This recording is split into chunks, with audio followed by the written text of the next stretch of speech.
Suivez cette scène jusqu'à la fin. Le gardien veut manger, mais la femme de son patron le guette. Il est parti laver les mains et elle s'est approchée de la nourriture et a mis un produit dans le mets. Elle l'a remué et l'a mis en place comme si rien n'était. C'est inadmissible. Elle s'est en allée aussitôt. Le monsieur revient donc. Elle s'est cachée et le voit. Elle est sûre de son coup. En voulant s'asseoir, il a renversé la sauce. Parfois, Dieu nous sauve des dangers en créant une situation difficile à supporter.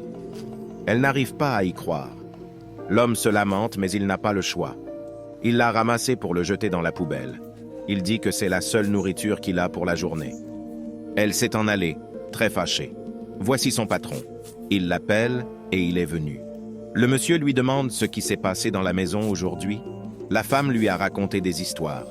Il lui demande ce que madame lui a raconté. Il lui dit qu'il lui pose une question et qu'il lui retourne la question, de lui répondre sa question. L'homme lui dit qu'il a le courage d'insulter sa femme en son absence, que pourquoi il a fait. Il dit que c'est vraiment qu'il l'a insultée. Pourtant, ce n'est pas qui s'est passé. Voici la vraie scène. Elle s'est douchée et est entrée dans la chambre et appelle le gardien. Il frappe la porte et elle lui dit de venir. Il est venu. Elle lui a donné la lotion de la passer sur son corps. C'est incroyable. Est-ce que vous feriez ça si vous êtes à la place de ce gardien? Mettez vos réponses dans les commentaires. Abonnez-vous pour la suite.